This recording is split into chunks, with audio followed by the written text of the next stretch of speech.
Okay guys, sa video ito ay ating malalaman kung paano natin ginagamit ang mga variables na ginagamit natin sa ating Python programming, no?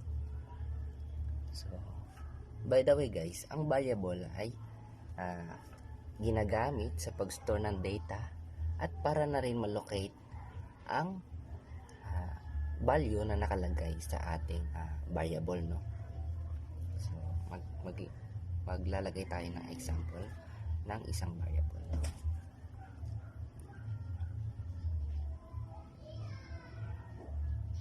Student this count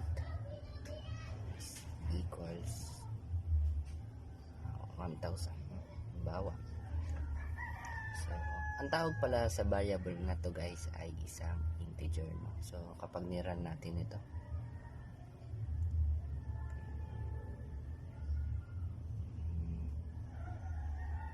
student underscore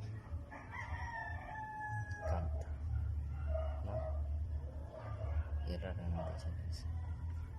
So, kapag ni-run natin siya, lalabas yung value nun na nakalagay doon sa ating variable, no? At hindi lang po integer ang ang ginagamit natin sa paggawa ng mga basic Python programming, no? Meron pa po tayong ibang variable na ginagamit sa ating pagpo-program, no? Ang tawag po doon sa mga yun ay primitive build type, nandun po ay ang string, boolean, float, at kasama na rin po ito ang integers, no? So, maglalagay tayo ng pangalawang example ng variables, no? Ang tawag dito guys ay float, no? So, rating is equals to 4.99. Ang tawag dyan guys ay isang floating, no? O floating point number.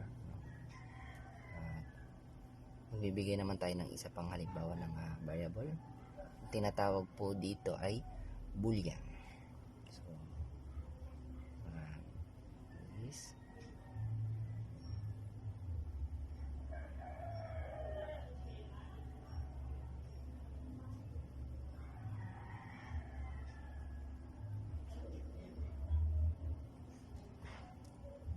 equals to halimbawa true, no? So, ito po ay isang boolean variable, no? Ginagamit ito upang makagawa tayo ng isang decision, no? It's either pwede siyang false kung false ang ating magiging kalalabasan.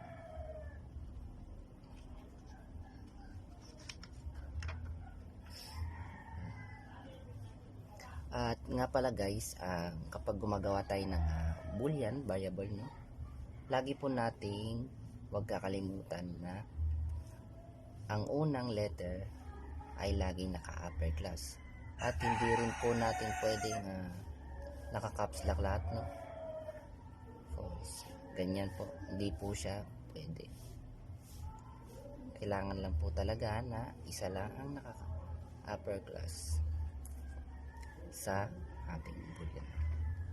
So, isa naman nating example ay ang string, no? String. Ginagamit natin ng string. Halimbawa ay ang girls name.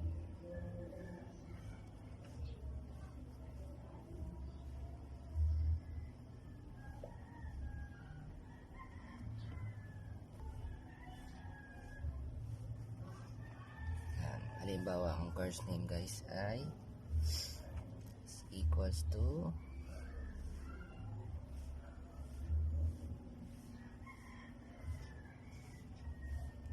Python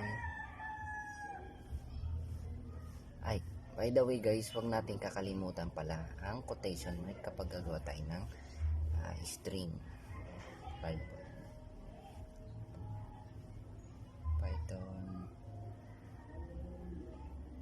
programming.